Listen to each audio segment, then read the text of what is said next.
Salut tout le monde, c'est Full Panda. Bonjour à tous, Alexis. Bonsoir, c'est Laetitia.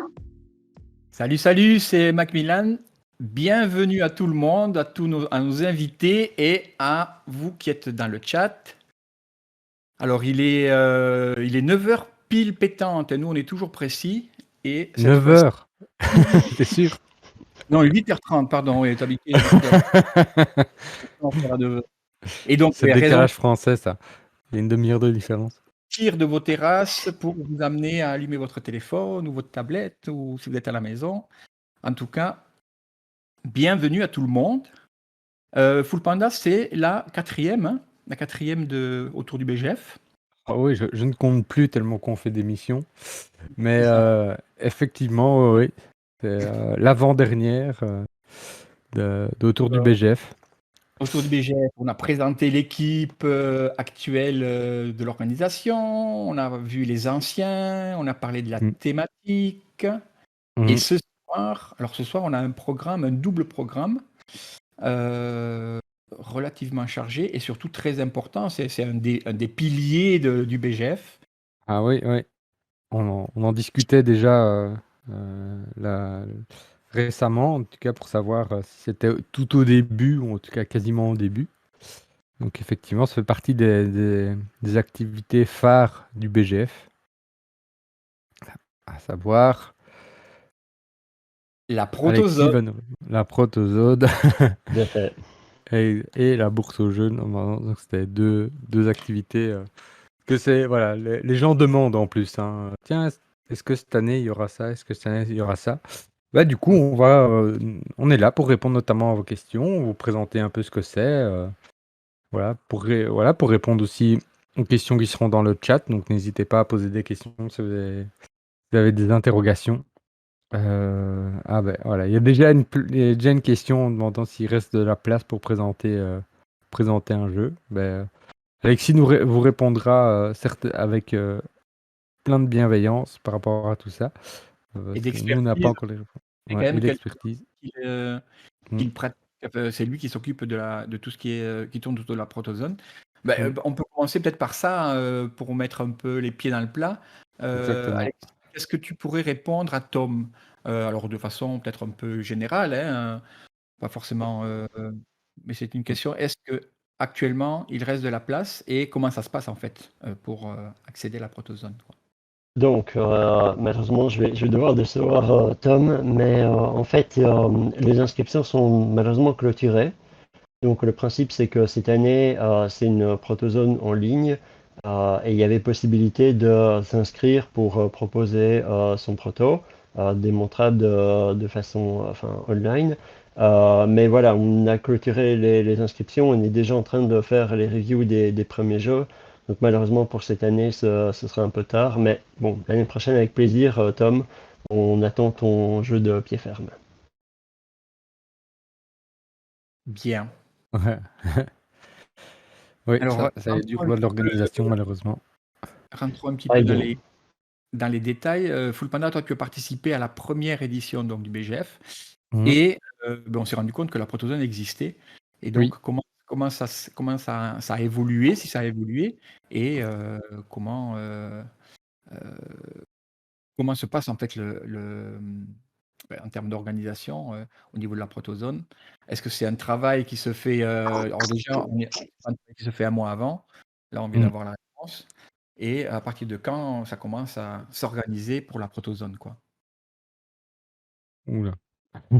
Donc, tu veux répondre sur comment ça se passait au début, peut-être, Full Panda, ou je prends le relais? Moi, de ce que je me souviens, en tout cas, c'est plus de souvenirs, parce que je n'étais pas vraiment dans l'organisation de la protozone, c'était plus en tant que participant où j'aimais bien aller tester justement les jeux. Donc c'est vrai que c'était une petite zone où il y avait quand même une dizaine de protos, je crois, à l'époque facilement, qui étaient glissés dans la galerie.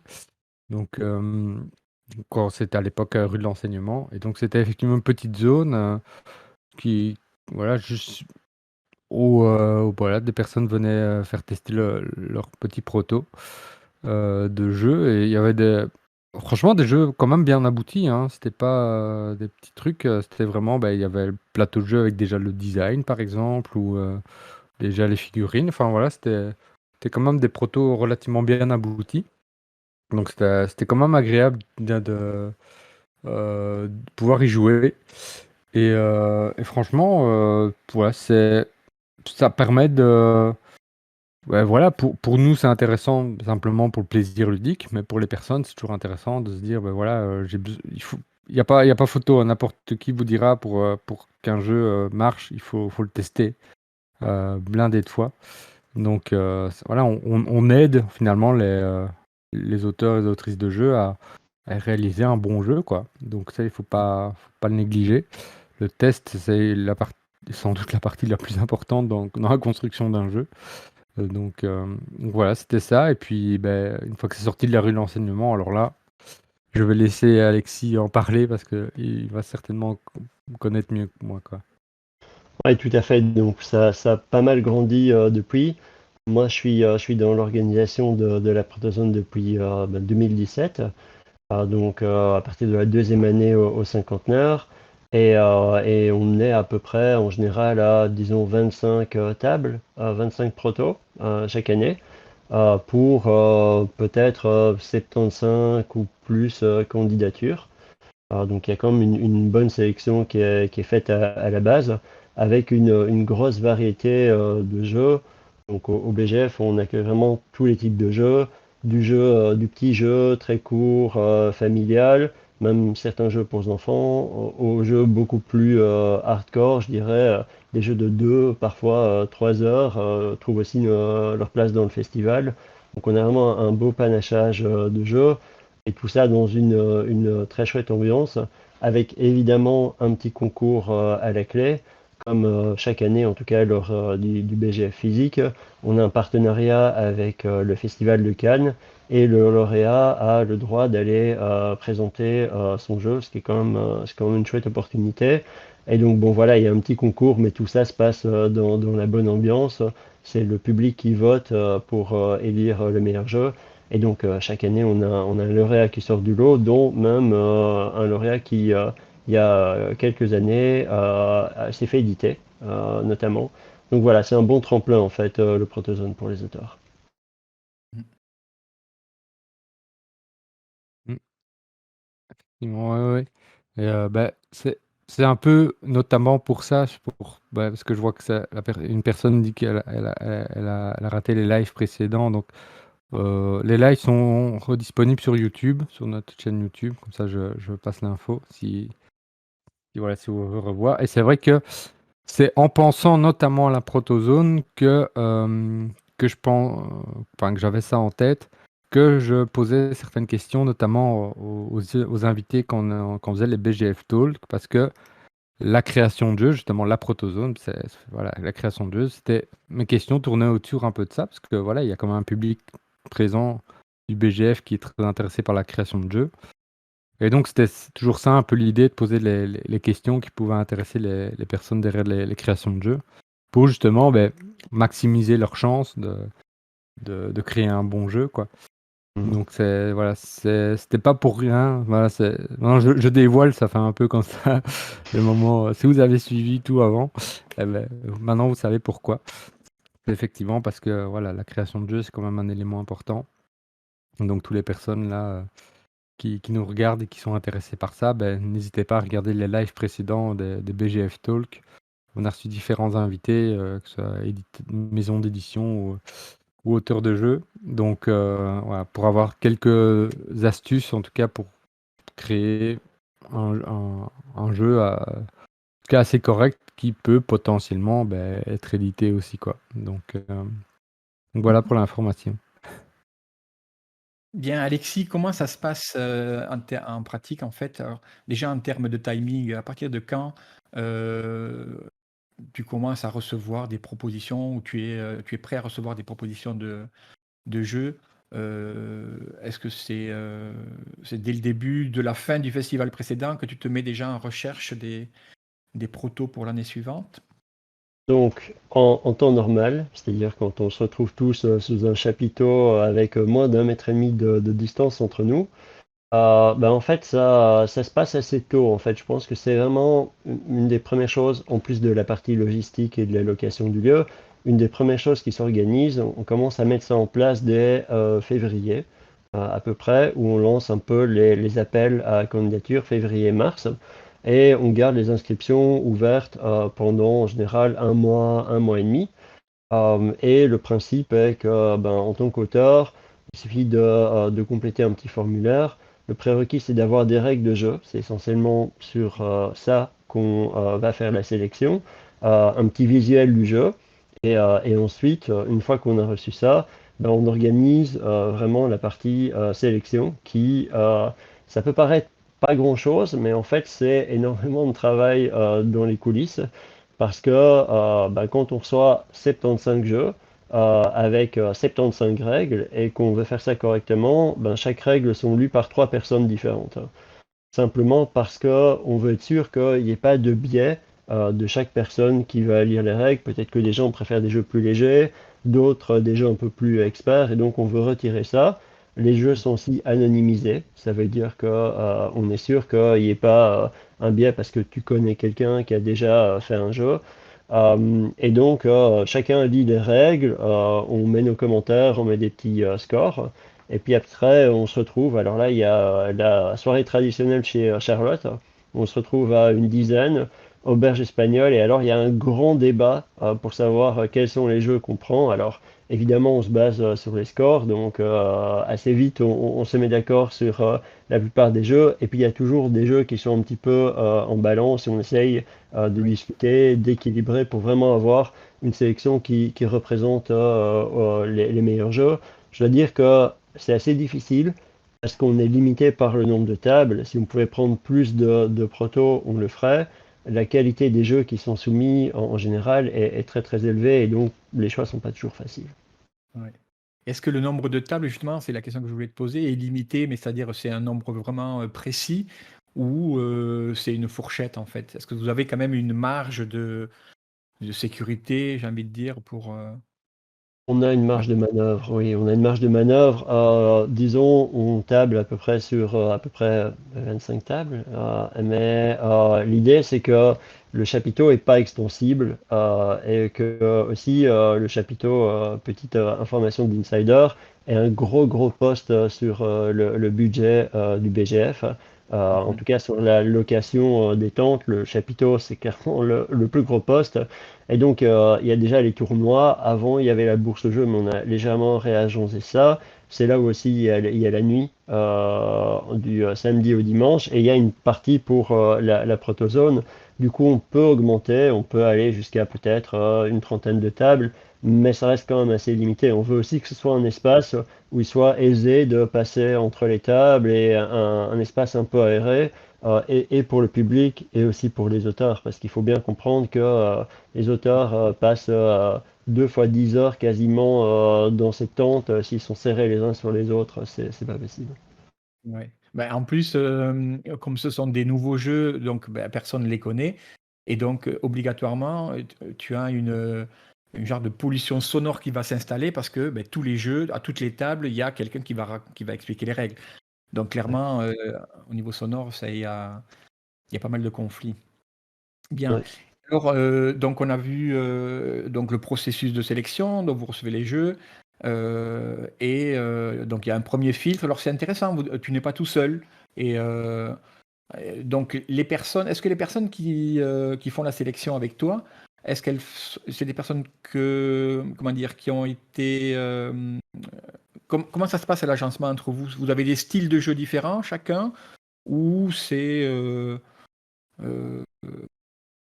Alors, l'idée, c'est que c'est un peu des gens de l'orga du BGF, essentiellement, plus d'autres personnes qui sont un peu dans le cercle élargi de l'organisation du BGF.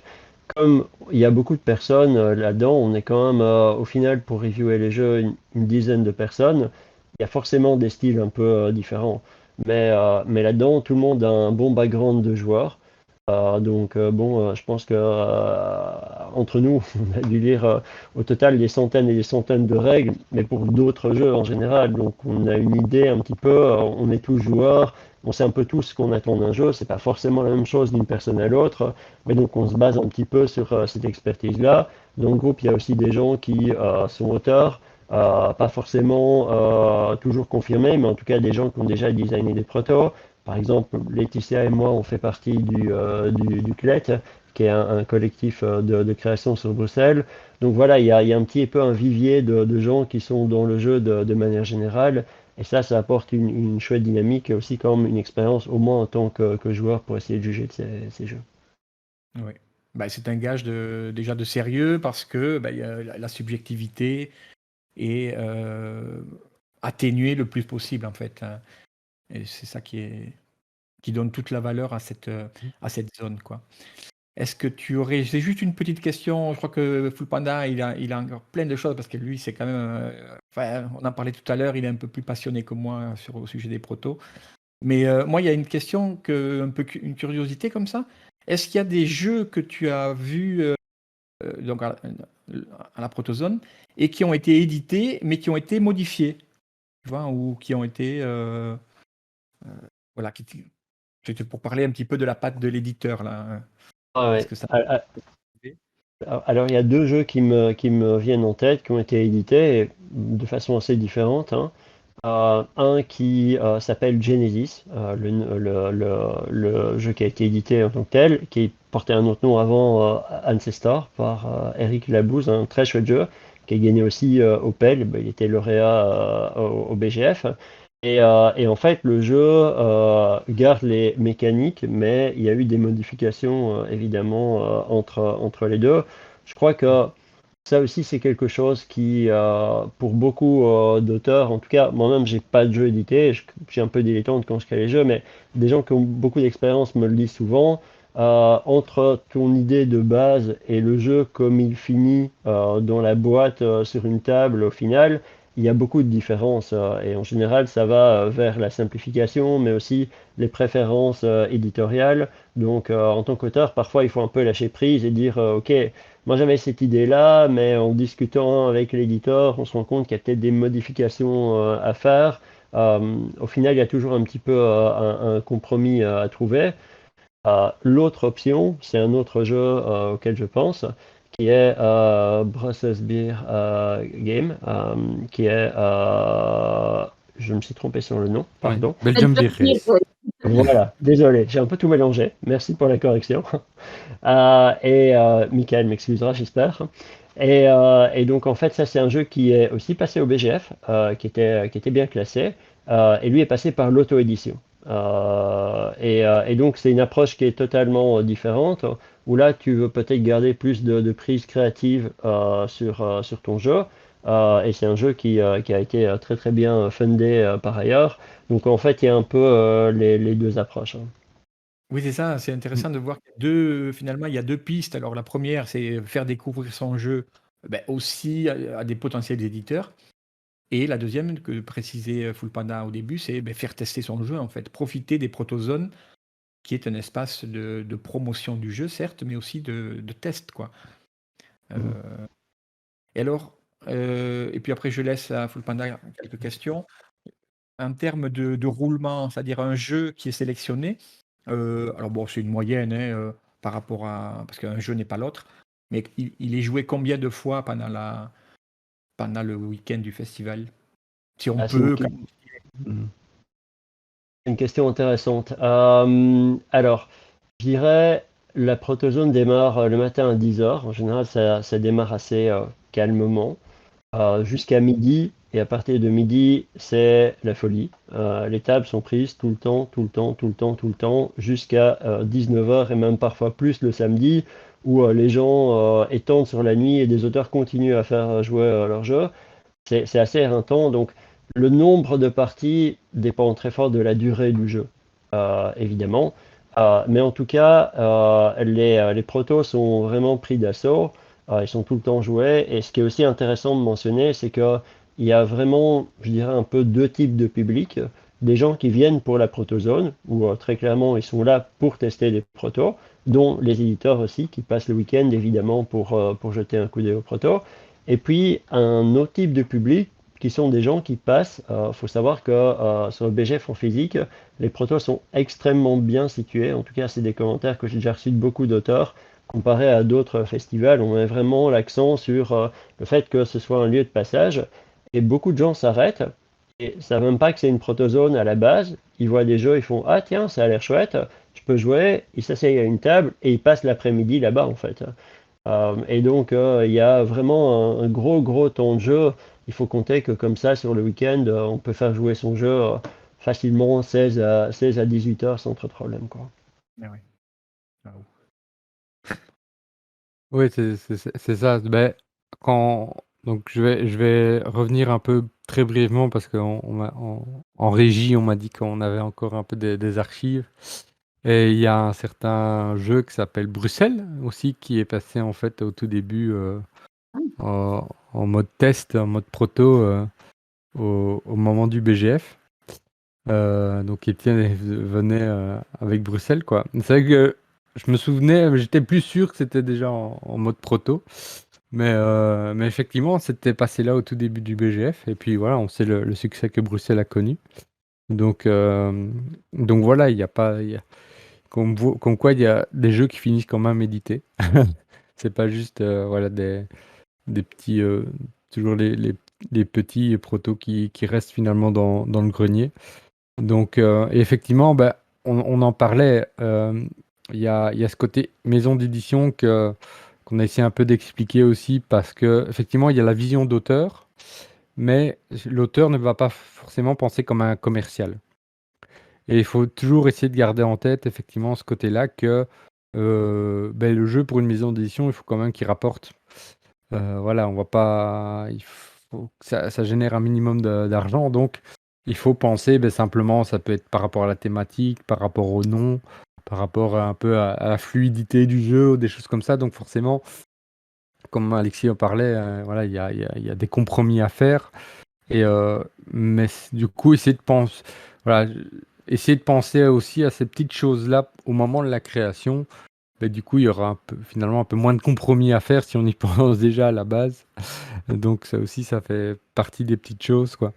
Qu'on essaye finalement d'apprendre aux personnes qui voudraient créer des jeux. Et voilà, effectivement, ben, c'est un élément important. Comme on disait, hein, on n'arrête pas de le répéter, la protozone. C'est vrai que c'est bien situé. Ça, c'est vrai que c'est toujours très intéressant parce que la plupart, c'est toujours un peu le côté, on va dire, arrière-boutique. Voilà, c'est une salle un peu en dehors des zones de passage. Ici, non, effectivement, c'est en plein milieu, quoi. Donc, on peut pas louper toute la zone. Et c'est vrai que c'est beaucoup de boulot d'animation pour les personnes qui veulent présenter leur jeu, quoi. Parce qu'il faut effectivement faut suivre pendant des heures et des heures, réexpliquer la règle, voilà, présenter, être là pour répondre aux questions. Voilà, c'est quand même du taf aussi, quoi. Donc, toutes les personnes qu'on a rencontrées et tout, voilà, on sent que quand elles sont vraiment investies dans la création de jeux, ben, c'est pas un truc qui se fait en 2 mois. On est plus proche de 2 ans. Parce qu'il y a, voilà, il y a la première idée, on crée la première idée, et puis on revient dessus, on revient dessus, on revient dessus, et puis on fait tester, on revient dessus, et toujours comme ça. Et là, on n'a même pas démarré la communication, quoi. Donc ouais, il y a vraiment beaucoup de choses à penser. Euh, et alors, effectivement, il y a tout le processus de sélection où on disait, ben, comme vous le savez, ben, les règles, voilà, c'est un des éléments les plus importants dans le jeu. Voilà, si on ne comprend rien aux règles, ben, forcément, ça va être difficile à jouer. Donc, vous savez maintenant que ça fait partie du processus de Et sélection des bonnes règles. c'est le premier Donc, filtre, hein, parce que vous recevez les règles, quoi, au début. c'est Donc, ça. Donc, comme ça, ben voilà, les gens qui, peut-être, voilà, cette année c'est trop tard, mais les années suivantes, qui regardent ce live, ils disent, ben voilà, pensez à faire des règles vraiment bien écrites et qu'on sent que c'est jouable. Parce que pour avoir déjà vu aussi des protos comme ça, où les règles, en fait, quand on lit les règles, on se rend compte que c'est vraiment injouable. Donc voilà, faut penser à tous ces petits détails-là, quoi. Et Tu aurais un conseil, ouais. Alexis, comme on parle de règles là, pour quelqu'un qui vient de créer un jeu, qui a son prototype, donc en sachant qu'il vous envoie les règles, Mm. des petites choses qui sont un petit peu indispensables, disons, deux, trois petits points.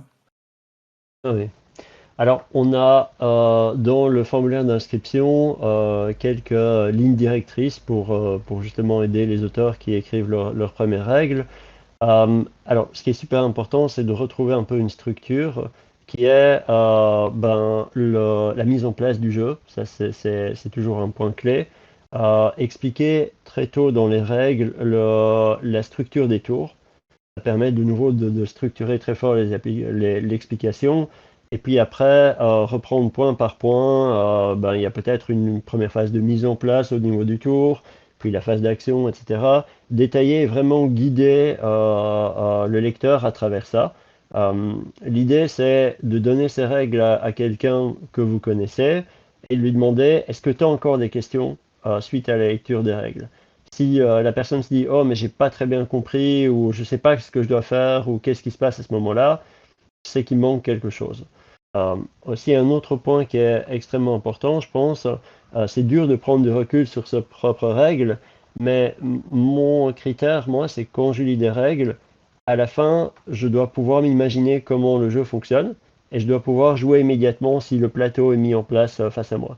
Si je ne sais pas ce que je dois faire, si je ne sais pas comment commencer mon tour, c'est que les règles n'étaient pas claires, c'est qu'il y a un problème. Ouais. Et une dernière petite chose, et là c'est très fort lié aussi au jeu, en plus des règles en tant que telles, c'est que souvent on voit des jeux où il y a beaucoup d'exceptions dans les règles. Donc on dit ah tiens tu peux bouger mais seulement si tu as sur une case comme ça ou seulement si truc. Et ça on sent qu'en général c'est des jeux qui sont encore à des étapes assez préliminaires de développement. Des exceptions, c'est compliqué pour les joueurs en général de les retenir. Donc il faut soit des aides visuelles sur le jeu, soit que ce soit naturel. Et donc voilà, il faut penser un peu à tous ces éléments-là. Évidemment, il y a un effort d'illustration qui peut être fait, mais là on essaye de s'abstraire de ça. On reçoit des jeux qui sont acceptés sur base de juste un document quasiment sans mise en forme, avec peut-être une image.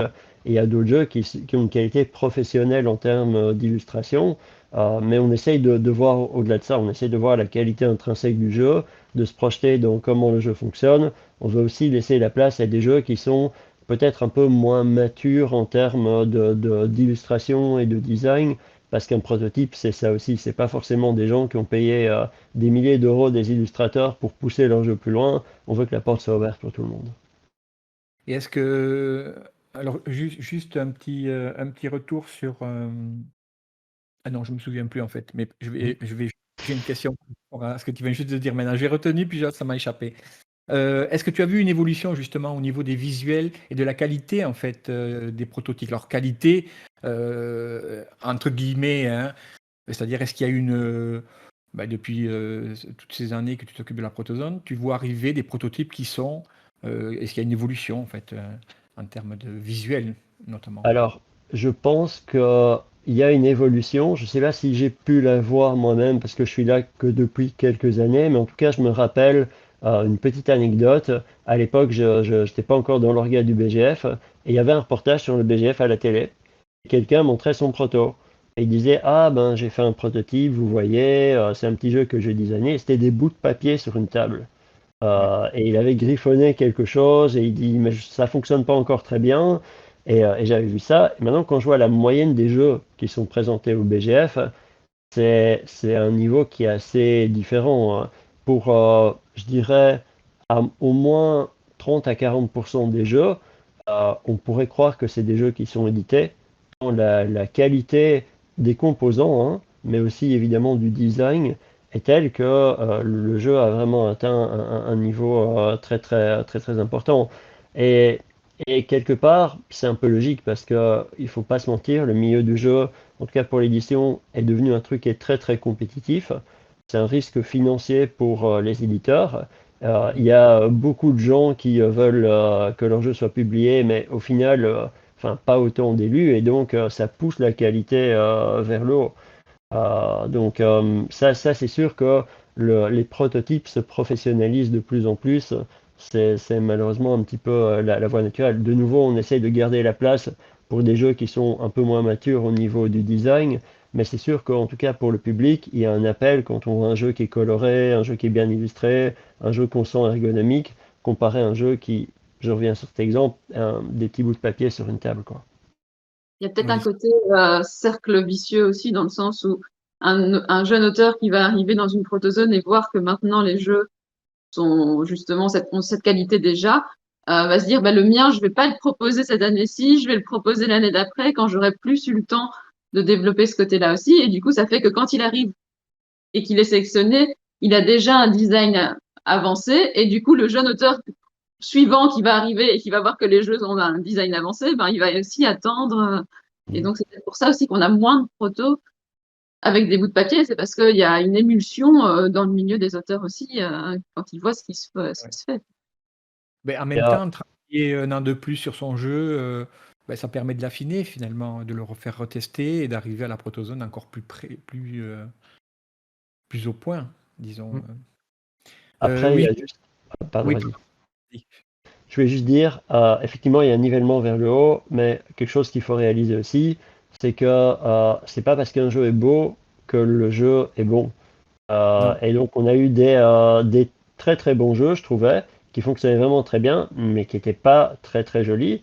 Et à l'inverse, des jeux qui étaient très très jolis, mais où on sentait que les mécaniques n'étaient pas fluides, que ça tournait pas. Et donc, voilà, faut vraiment faire la distinction autour de ça. En tant qu'auteur, ça peut être tentant de mettre beaucoup d'efforts dans l'illustration, mais ce qui fait le jeu, c'est vraiment le playtest et le faire tester, le faire tester, le faire tester, enlever des mécaniques jusqu'à ce que ça tourne comme une machine bien huilée, quoi. C'est ça qui fait le jeu. Mm. Oui, ce que je voulais préciser tout à l'heure, c'était que tu parlais des exceptions dans les mécaniques. Une exception, ça doit rester une exception. Donc, si tu te retrouves avec une exception à chaque tour, ça n'est plus une finalement. Mm. Voilà, c'était tout. Mm. Cool Panda, est-ce que tu Euh, as une question? ouais, bah alors j'ai juste brièvement posé peut-être la question à Sinelia, enfin Letty. Euh, Question de Tom, s'il y a des tournois qui sont organisés pendant les BGF. Il me semble que oui, mais Alors, de façon générale, il y a toujours oui. des tournois au Ouais. BGF classique. Il y en a entre 15 et 20. L'année passée, on en a eu 15. Cette année-ci, on en aura normalement un petit peu plus, mais ça restera des tournois virtuels qui se feront. Alors, je vais pas dire à 100% sur BGA, mais en tout cas principalement sur BGA, pour des raisons pratiques de jeu codé, Mm. hein. Mais donc voilà, il n'y aura pas de tournoi physique encore cette année-ci pour le BGA. Et tu en connais sur l'édition actuelle. Alors, Alexis, est-ce que tu peux nous dire concrètement comment ça va se passer à partir du 27, du 27 août? Tout à fait. Donc, cette année, évidemment, la formule est un peu différente. On espère qu'on reviendra vers un truc dans un grand chapiteau tous ensemble. Mais cette année, ça se passe en ligne. Donc, la façon dont ça va se faire, c'est qu'on va avoir un serveur Discord dont on va faire la promotion sur les différents réseaux sociaux, où les joueurs peuvent venir et sélectionner des jeux auxquels ils vont jouer. Tous les auteurs sont présents sur ce serveur Discord et pourront aiguiller les gens vers les jeux qui sont en ligne. Donc, c'est des plateformes style Tabletopia, Tabletop Simulator. Il suffit de cliquer sur un lien et on peut directement jouer. Donc ça reste quand même relativement accessible pour le public qui a envie d'y jouer. Et ça se passera en fait le week-end du BGF On Tour, donc le samedi et le dimanche. Et on donnera l'opportunité à des auteurs différents le samedi et le dimanche de venir présenter leurs prototypes. Et il y aura, et donc, par contre, c'est toujours l'auteur ou un animateur en tout cas, qui présente les règles, quoi. Tout à Euh, fait. c'est comme en vrai, mais alors par contre, ce qui est intéressant, malgré tout, dans ce système-là, c'est que c'est la possibilité à plusieurs personnes il y aura plus que 30 tables d'ouvertes potentiellement. Alors, cette fois-ci, en fait, pas forcément, parce qu'on aura un nombre limité d'auteurs par jour. Donc, pour l'instant, étant donné le nombre de jeux qui nous ont été soumis, on va sans doute être sur à peu près 5-6 jeux maximum par jour. L'idée étant que le public qui vient est un public qui cherche un peu des choses différentes. On veut être sûr étant donné l'événement en ligne, que tous les auteurs puissent avoir leur jeu qui est joué assez souvent. Donc on part sur une formule qui est un peu plus petite que la formule habituelle. Maintenant, les jeux sont sélectionnés comme ils sont sélectionnés de manière générale, sur base des critères qu'on a. La sélection ici se fait en ligne cette année, donc on va nous-mêmes jouer ou en tout cas voir le prototype en ligne avant que le public y ait accès. Par contre, ce qui est intéressant pour les auteurs cette année-ci, c'est que s'ils trouvent des joueurs qui sont intéressés par jouer plus tard, c'est tout à fait possible. C'est pas limité juste au BGF.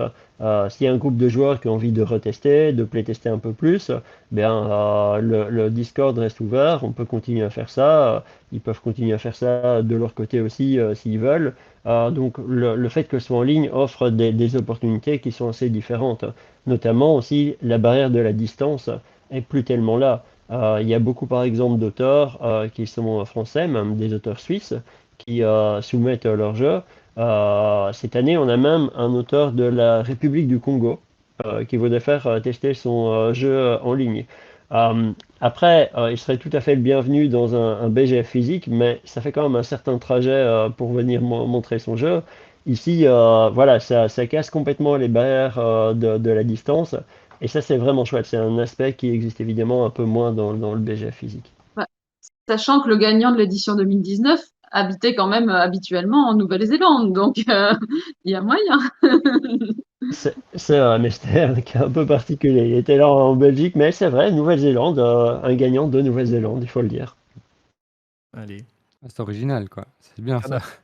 Mais ça, on le savait déjà. Et pour en revenir au Discord, ça peut aussi peut-être instaurer une dynamique de faire tester son jeu, apporter des corrections et le refaire tester euh, les jours suivants. Enfin, du moins, justement, le transformer par rapport au feedback, un certain nombre de feedbacks qu'on peut avoir et faire la modification et le reproposer en test, quoi. Je sais qu'il y a certains auteurs qui ont créé des Discord, notamment Lacerda, dont je suis grand fan, a un Discord et c'est du 24-24, quoi. Tous les jours, il y a ces jeux qui sont disponibles en test et lui atteint des feedbacks super réguliers en fait des testeurs en fait. Mhm. Donc c'est bien intéressant. Alors, on va faire le lien là avec une. Merci en tout cas, Alexis. Donc, tu vas intervenir encore, mais là, on a fait plus ou moins quand même le tour de la protozone. Et ça serait pas mal qu'on aborde un autre. Comment on appelle ça? Quelque chose qui est. Un autre pilier, avant que notre mot me vienne. Un autre pilier du BGF, Full Panda, c'est évidemment la bourse au jeu. Oui, Présente effectivement. qui représentante pour cette édition, Laetitia.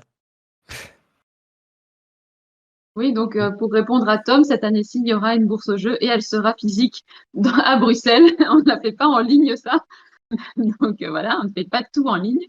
Euh, donc c'est quelque chose qui nous avait été beaucoup demandé l'année passée aussi, parce que malheureusement, l'année passée, les conditions sanitaires de fin août ne nous ont pas permis de faire la bourse du BGF. Il y avait une petite bourse au jeu au bar à jeu, mais voilà, qui avait eu un grand succès aussi, hein. Il y avait beaucoup de monde qui avait fait la file pour réussir à rentrer, mais bon, c'était beaucoup plus petit que ce qu'on voit d'habitude. Et donc cette année-ci, on l'a fait.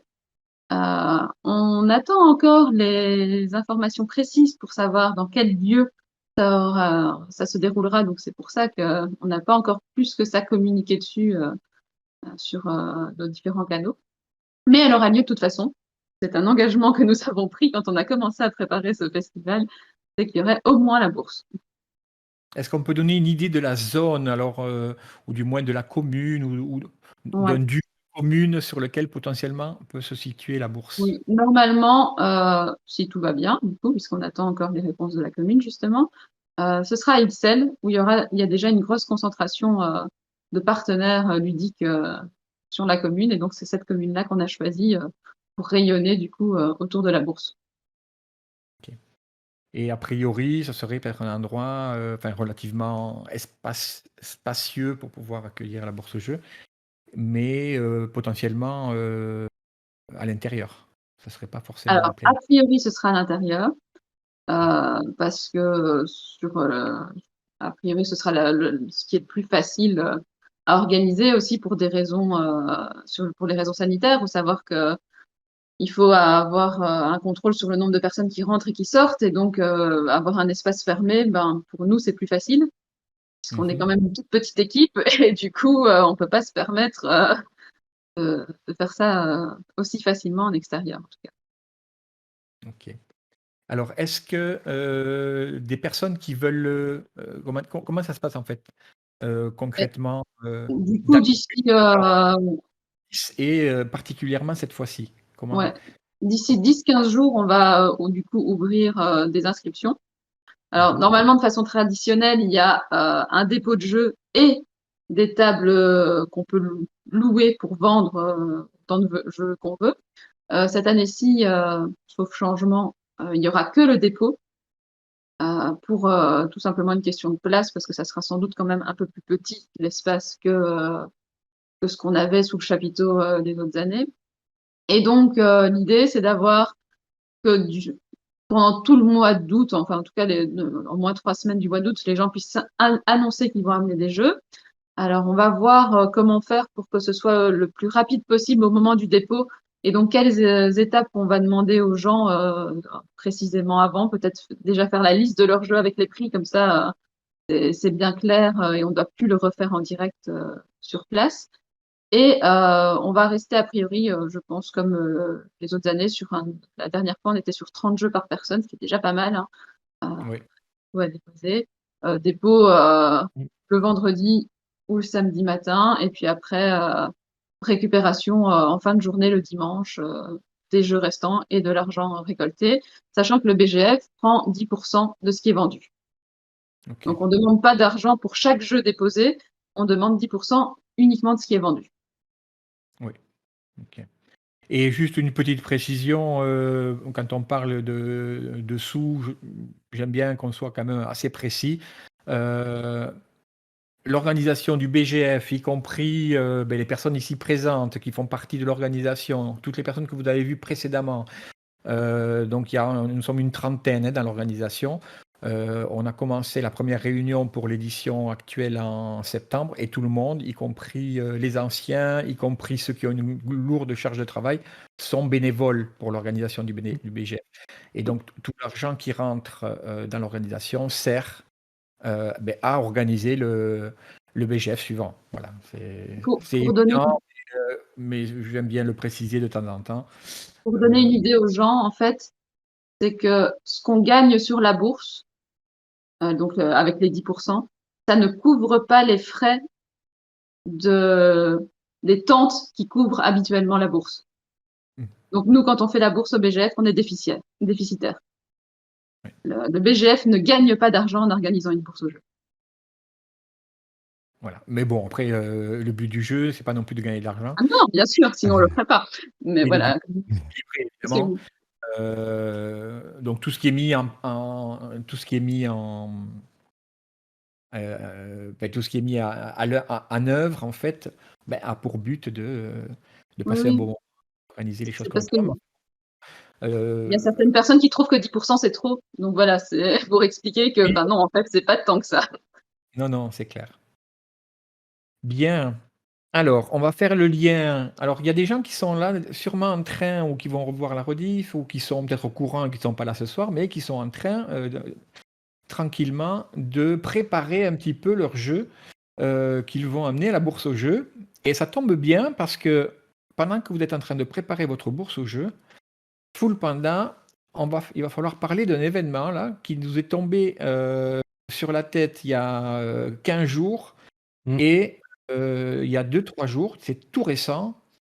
Il y a 2 personnes, je fais court, Billy principalement et Tatiana.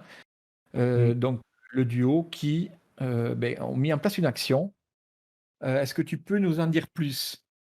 Alors effectivement, pour redresser très brièvement le contexte, vous n'êtes pas sans savoir qu'il y a eu de gros soucis d'inondation en Belgique, notamment côté de la région de Liège, Luxembourg et même côté namurois. Enfin, vraiment une grosse partie de la Belgique a été touchée par les inondations et de manière assez lourde.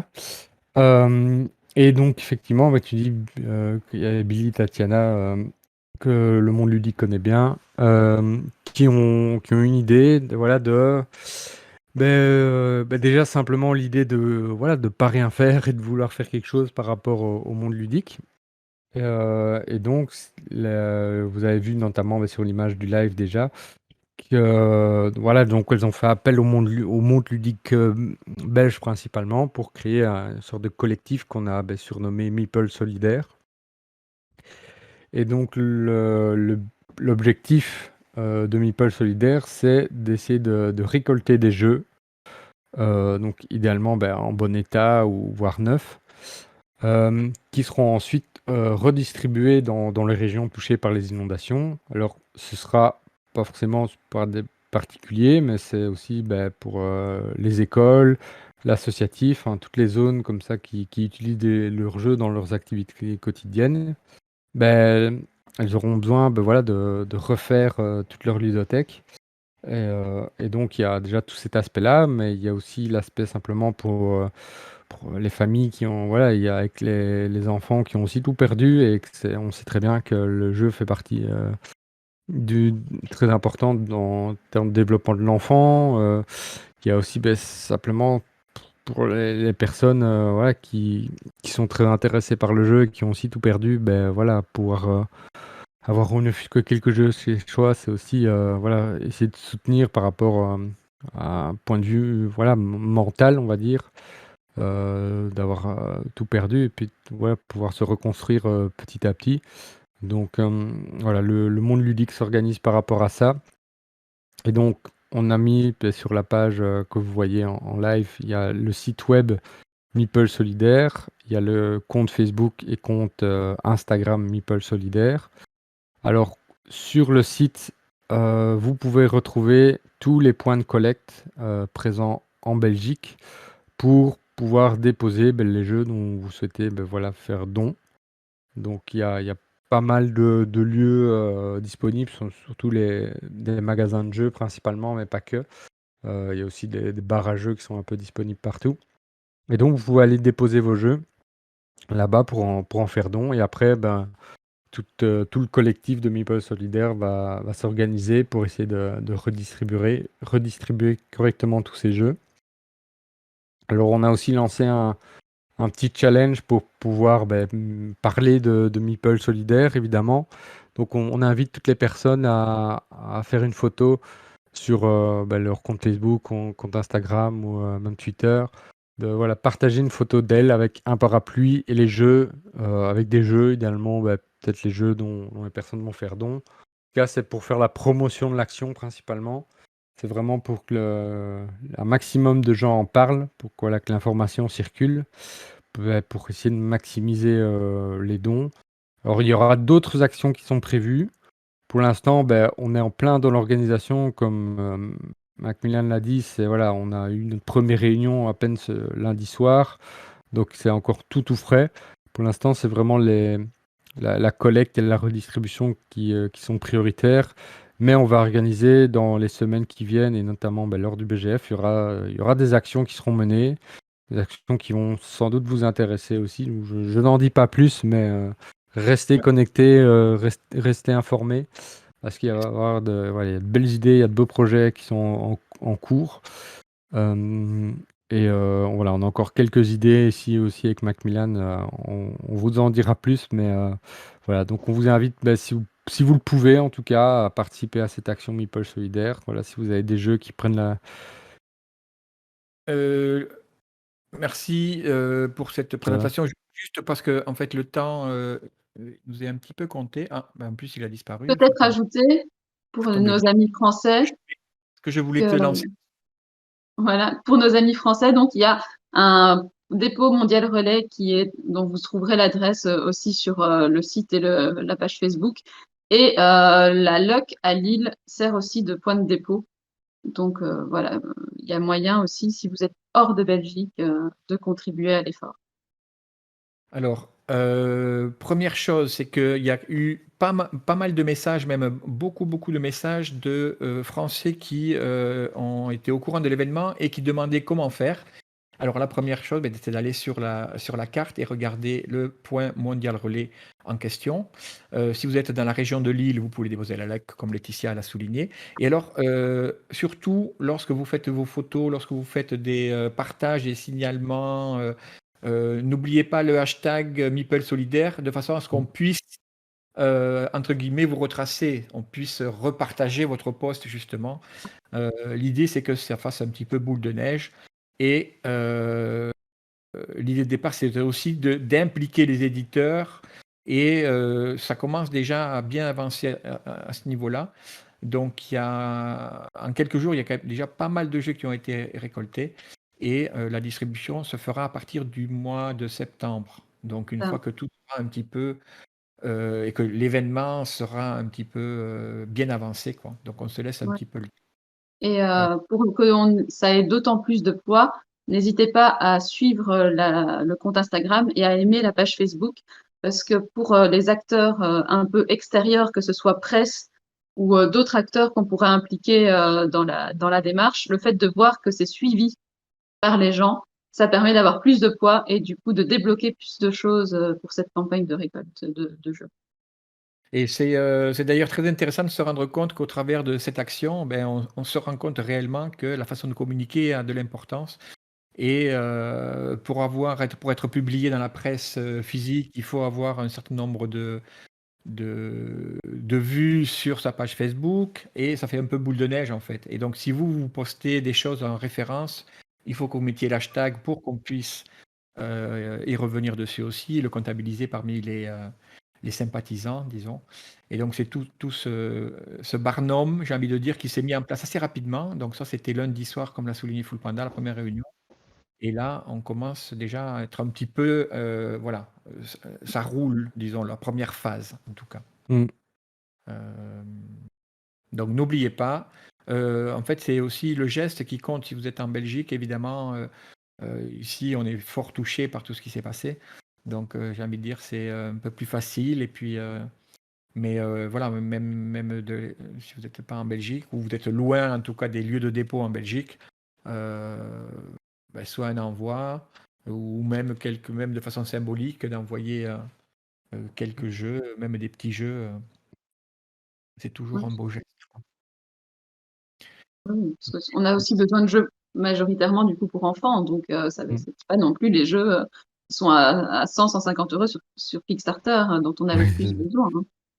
Tout à fait.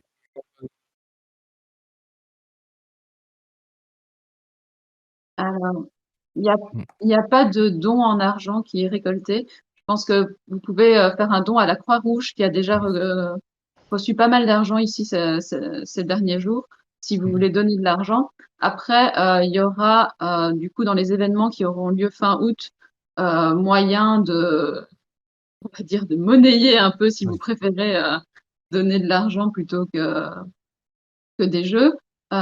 Mais voilà, c'est pas encore totalement défini, donc on va pas l'expliciter maintenant. Il faut encore que tout soit mis sur pied.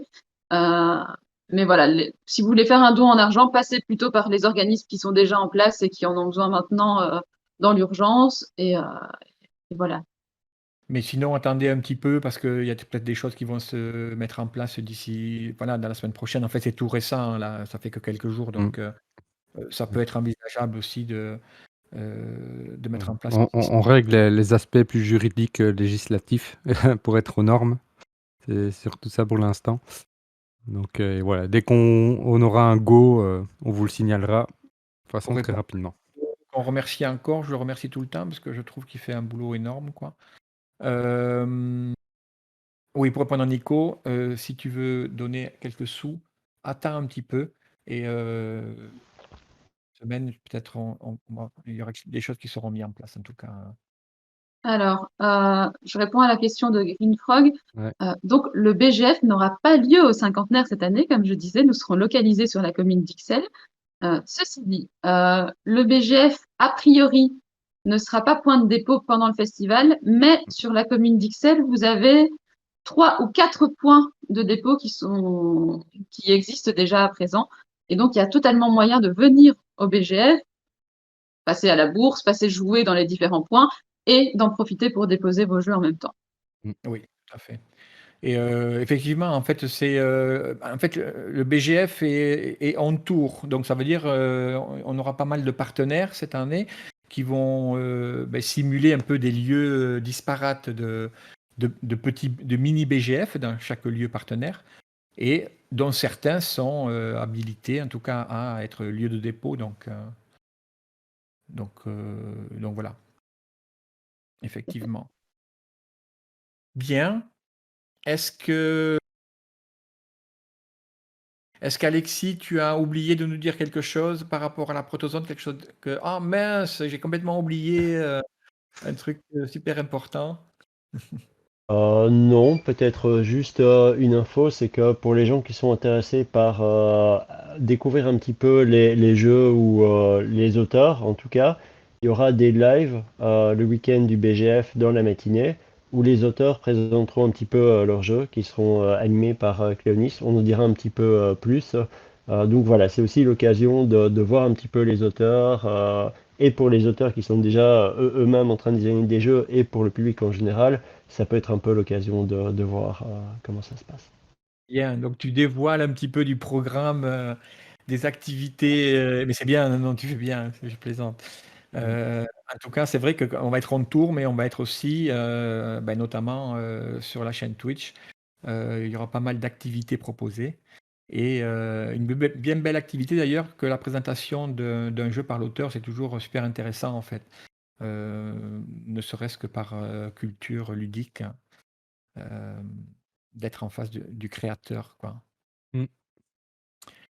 Bien. Laetitia, est-ce que sur la bourse au jeu, tu as oublié de nous dire quelque chose de super important ou l'essentiel a été dit? Je pense que l'essentiel a été dit sur la bourse au jeu. On n'a peut-être pas dit par contre que du coup, pour les gens qui ne voudraient pas vendre leurs jeux à la bourse, ils peuvent du coup les donner à Meeple Solidaire. Bon, nous, on gagnera un peu moins d'argent, vous Ah aussi, oui. mais bon, c'est pour la bonne cause. Non, mais les gens qui vendent à la bourse au jeu, clairement, ils ont suffisamment de jeux pour aussi en donner quelques-uns, quoi. Voilà. Comme nous, Ouais. Bah, les- c'est vrai que ça pourrait être une solution de se dire, ben voilà, à la fin de la bourse au jeu, je sais pas, quelqu'un est venu avec 30 jeux, ben, elle a réussi qu'à aller vendre 20, ben, elle pourra faire don de ces 10 derniers, par exemple. Oui, après, Meeple Solidaire n'a pas vocation non plus de récupérer tous les jeux dont personne ne veut pour les Oui, donner à des non. personnes qui sont dans le besoin. Donc, Non, mais si voilà, je veux dire, si à un moment donné, ouais, en fait, elle accepte, ben, c'est une solution, quoi. oui, oui. Oui, après, voilà, après chacun est suffisamment Oui. solidaire et, pour faire son petit calcul à la maison, Oui. tranquille, quoi. Effectivement, quoi. Bien, Full Panda, écoute, encore une fois, d'habitude, c'est toi qui arrête le temps, là. Mm. Euh, Comme j'ai eu Ben, peur à nouveau, là, je me suis dit, ok, je vais. ben non, non, on est dans les temps, toujours dans les temps. Non, non, non, on est très bien. Non, non, on est très bien. Est-ce Mm. que. Non, c'était pour te dire que tu avais oublié un truc, par contre. Les Ah, 3 questions. Quand même, on l'a mis en place pour Alexis. Donc, nous avons une nouvelle petite rubrique, là. Alors, elle est nouvelle, ça commence à faire maintenant, hein. Mais pour ouais. moi, voilà, elle est arrivée à un moment donné, comme ça, pour moi, elle est toute nouvelle. Et on n'a toujours pas changé le nom, donc on va garder le nom original. Il manque, on fait ça en fin d'émission lorsqu'on a un nouvel Mm. invité. Et la rubrique s'appelle Les 3 questions de Full Panda. Donc voilà, c'est toi qui vas être mis au fil, là. Oui, ouais, c'est jamais des, ce que je rappelle, hein, c'est jamais des questions pièges ni rien du tout, quoi. Mais alors, évidemment, quand tu es dans la protozone, ben, tu dis que tu es quand même un joueur qui a l'habitude, et du coup, ben, quelles sont un peu les catégories de jeux auxquelles tu aimes bien jouer? Un peu, ou voir ton jeu préféré, idéalement. Ah, c'est une très très bonne question. T'en as quand même quelques-uns derrière toi, donc. J'en ai quelques-uns derrière moi. Je peux pas faire comme si j'en avais pas, effectivement. Ben écoute, j'aime bien deux types de jeux assez différents en fait. D'une part, les jeux coopératifs. En tout cas, dans mon groupe d'amis, c'est quelque chose auquel on joue beaucoup. En ce moment, pour donner un exemple, on est sur Pandémie saison 0, qui est plutôt sympa. Et puis j'aime bien les jeux qui sont au contraire très dans la confrontation, donc vraiment l'extrême inverse, là où il y a un peu des alliances, tu vois, où tu peux un peu trahir les autres, où il y a pas mal de baratins, de négociations, c'est le genre de jeu qui me plaît pas mal. Bah, un petit exemple, c'est par exemple, premier truc qui me vient, c'est Twilight Imperium. Ah oui. Où, bon, c'est difficile d'y jouer, mais c'est toujours des grands moments de discussion autour de la table, mais pourquoi est-ce que tu as été mettre tes vaisseaux là-bas? Non, mais c'est pas hostile, tu vois, il me faut juste cette planète, mais je m'arrête là. Ce genre de truc-là Ouais, est ces un grands truc qui moments peut de fonctionner. fourberie. Voilà, exactement. Ça fonctionne bien dans notre groupe aussi, hein. Ouais, ouais, ouais, effectivement. Bah oui, c'est vrai que c'est des jeux qui prennent un peu de temps, ça. Il faut avoir un peu de temps devant Effectivement. ça. Et du coup, Question. ben, Est-ce ouais. que tu préfères, comment dire, est-ce que tu joues d'abord aux jeux coopératifs et aux jeux où on se tape dessus pour te détendre, tu vois, pour te défouler, détente, défoulement, ou l'inverse? Est-ce que tu joues aux jeux où on se bagarre et que de temps en temps tu te fais un coopératif pour déculpabiliser? C'est une bonne question. Bah, on a plutôt tendance à faire, dans mon groupe en tout cas, des jeux coopératifs. Après, c'est plutôt quand on a plus de temps. En fait, on s'organise parfois des week-end jeux où du coup, on prend plusieurs types de jeux et là, on peut prendre des trucs confrontatifs et puis après des jeux coop pour un peu faire baisser la pression. Ouais, c'est bien d'équilibrer, quoi. Exactement. Et alors, ben, comme tu es un peu en charge de la protozone, est-ce que toi-même, auteur, finalement, ou bosses actuellement sur un proto ou quoi que ça? Alors, je vais être honnête, j'ai l'impression qu'à ce niveau-là, je vais plutôt jouer les autres ou donner l'opportunité aux autres de jouer que de créer des choses moi-même. J'ai beaucoup d'idées, mais je vais pas forcément toujours jusqu'au bout. Donc les seuls jeux qui sont un peu aboutis, c'est des petits jeux en général. Je me rends compte que je suis plutôt attiré vers la création de petits jeux parce que tu as une idée, tu le mets en place, ah, il marche très vite et voilà. D'ailleurs, c'est un appel du pied s'il y a des gens qui ont envie de chercher un co-auteur pour designer, ben contactez-moi. Moi, je suis toujours intéressé de réfléchir à des choses, mais je me rends bien compte que quand je vois certains auteurs qui ont la passion de prendre un jeu, parce que moi je joue plutôt à des jeux qui sont en général assez complexes, amener des jeux comme ça à un état où ils sont vraiment jouables et bons, ça demande un temps de dingue. Comme moi personnellement, je me rends compte que je suis pas prêt à mettre.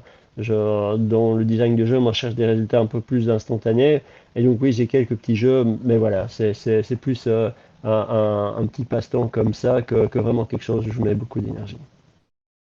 Ouais, ouais, parce que c'est vrai que voilà, on se rend jamais vraiment compte, sauf quand on commence à s'y plonger dedans, en fait. Et qu'on Ah rencontre ouais. pas mal de gens qui sont dedans.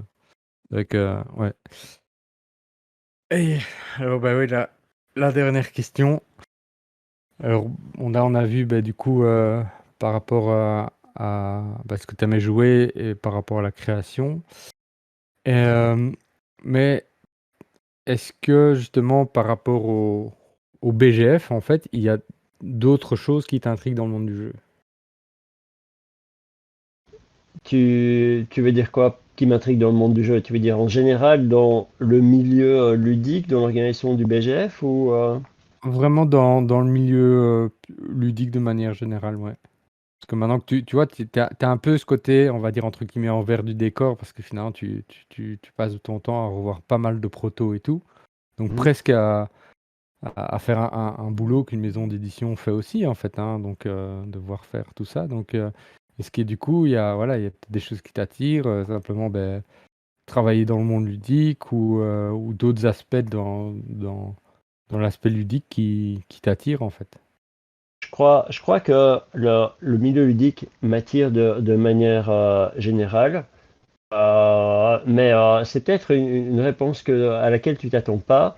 Mm. Mais quand je vois le niveau de passion des gens qui finalement terminent dans le niveau, dans le jeu, dans le milieu du jeu, je pense que je suis trop quelqu'un qui est attiré par d'autres domaines aussi, tu vois. Je vois qu'il y a des gens qui s'investissent à 100% de leur temps là-dedans. Ça, c'est peut-être un peu moins pour moi. J'ai d'autres trucs à côté du jeu auxquels j'attribue du temps aussi. Maintenant, plus particulièrement dans le milieu du jeu, ce qui m'intéresse toujours, c'est l'aspect un peu production en fait. C'est toujours un truc qui m'attire de tiens, tu as une idée, mais comment est-ce que tu produis ce jeu en termes de volume? Comment est-ce que tu arrives à 1000 boîtes? Comment est-ce que la production se fait? Comment se fait la logistique? Évidemment, comme on a des partenaires et pas mal d'éditeurs, ben, on connaît un peu des gens et dès que j'ai l'occasion, je m'intéresse un peu à ces aspects-là. Euh, il y a aussi toute une problématique qui est claire, c'est que quand tu regardes un jeu, ben, ça produit énormément de déchets aussi. Mm. Il y a beaucoup de jeux neufs, il y a quand même une grosse production de jeux. Il y a des aspects écologiques aussi. Il y a beaucoup de production qui se fait à l'étranger, ben, notamment en Asie. Mais il y a aussi dans le milieu du jeu une idée de revenir à des productions peut-être un peu plus locales ou avec qui sont un peu plus équitables aussi. Et tu vois aussi que dans le milieu du jeu, il y a beaucoup de gens qui mettent un point d'honneur à dire non, non, mais moi, mon jeu, c'est de le faire en Europe, que les gens soient rémunérés correctement, d'avoir aussi peut-être une réflexion sur la quantité de matériel et d'avoir quelque chose qui peut être un peu plus mis à l'échelle que de dire, OK, non, moi, je vais pour l'option de partir directement en Asie avec des gros volumes de production, quitte à faire venir faire traverser des cargos à travers l'océan pour amener ces jeux-là. Donc voilà, c'est l'aspect production, c'est un truc qui m'attire et qui m'intéresse pas mal. Ouais, non, c'est une question intéressante, c'est vrai. Je crois que ça va. C'est une question qui est en train d'évoluer aussi. J'ai un peu l'impression, effectivement, auprès des maisons d'édition, de comment essayer de garder une certaine qualité, un certain coût aussi, mais en essayer de produire plus localement, quoi. Donc, effectivement, je crois que c'est une question très contemporaine qui est effectivement très d'actualité, quoi. Je pense. Voilà. Eh bien, merci à toi Avec d'avoir passé plaisir, ce merci pour les petit questions. temps avec nous. Merci, Merci Letty. Laetitia aussi. Mm. Laetitia, ben, elle n'a pas eu droit à ces 3 questions, mais J'ai déjà est-ce que répondu à 3 Mm. questions, moi, avant. Oui. déjà, comme tu viens régulièrement avec différentes casquettes, quoi, même si Mm. c'est important, ben voilà, on fait ça qu'une seule fois quand on découvre un nouvel invité. Bien, bah, écoutez les amis, est-ce que ça va? On a passé à nouveau ouais, une petite heure, Mm. mais très riche en contenu. En tout cas, bah, c'est la sensation que moi j'ai eue, quoi. Donc, je pense que les personnes qui nous ont suivis, j'espère que ce sera la même chose pour elles. Full Panda, après cette belle soirée de mardi soir, est-ce Mm. que il n'y a même aucune référence, même pas un petit rien?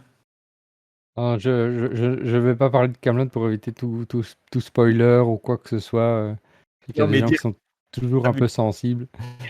Ah, je rappelle que nous avons le jeu Kamloot qui est au Vauxhall, qui nous a été envoyé par Blue Orange, qui n'a rien à voir avec Oui, non, c'est ça. le film, sinon son nom, mais bon, au cas où vous voulez Ouais, venir le jouer dimanche, voilà. ouais, c'est ça, L'éditeur sera présent pour vous l'expliquer en plus.